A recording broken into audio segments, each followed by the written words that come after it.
ইমাম গাজ্জালী একবার একটা গল্প বলেছিলেন। এক ব্যক্তি জঙ্গলে হাঁটছিলেন, হঠাৎ দেখলেন এক সিংহ তার পিছু নিয়েছে। তিনি প্রাণ ভয়ে দৌড়াতে লাগলেন। কিছুদূর গিয়ে একটি পানিহীন কুয়া দেখতে পেলেন। তিনি চোখ বন্ধ করে দিলেন ঝাঁপ। পড়তে পড়তে তিনি একটি ঝুলন্ত দড়ি দেখে তিনি তা ধরে ফেললেন এবং ওই অবস্থায় ঝুলে রইলেন। উপরে চেয়ে দেখলেন কুয়ার মুখে সিংহটি তাকে খাওয়ার অপেক্ষায় দাঁড়িয়ে আছে। নিচে তাকিয়ে দেখলেন বিশাল এক সাপ তার নিচে নামার অপেক্ষায় আছে। বিপদের উপর আরো বিপদ দেখতে পেলেন। একটি সাদা ও একটি কালো ইঁদুর তার দড়িটি কামড়ে ছিঁড়ে ফেলতে চাইছে। এমন হিমশিম অবস্থায় তিনি কি করবেন তিনি বুঝতে পারছিলেন না।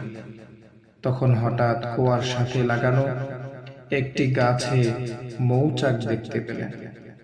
তিনি কি মনে করে সেই মৌচাকের মধুতে আঙ্গুল ডুবিয়ে তা চেটে দেখলেন। সেই মধুর মিষ্টতা এতই বেশি ছিল যে তিনি কিছু মুহূর্তের জন্য উপরের গর্জনরত সিংহ, নিচে হাঁ করে থাকা সাপ আর দড়ি কাটা ইঁদুরের কথা ভুলে গেলেন।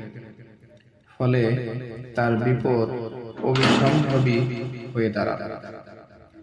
ইমাম গাজ্জালী গল্পের ব্যাখ্যা দিতে গিয়ে বলেন, এই সিংহটি হচ্ছে আমাদের মৃত্যু, যে সর্বক্ষণ আমাদের তাড়িয়ে বেড়াচ্ছে। সেই সাপটি হচ্ছে কবর, যা আমাদের অপেক্ষায় আছে। সেই দড়িটি হচ্ছে আমাদের জীবন, যাকে আশ্রয় করে বেঁচে থাকা।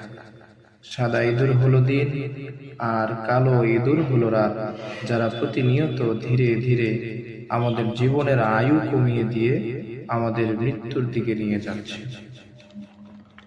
আর সেই মৌচাক হলো দুনিয়া, যার সামান্য মিষ্টতা পরখ করে দেখতে গেলেও আমাদের চতুর্মুখী বিপদের কথা আমরা ভুলে যাই।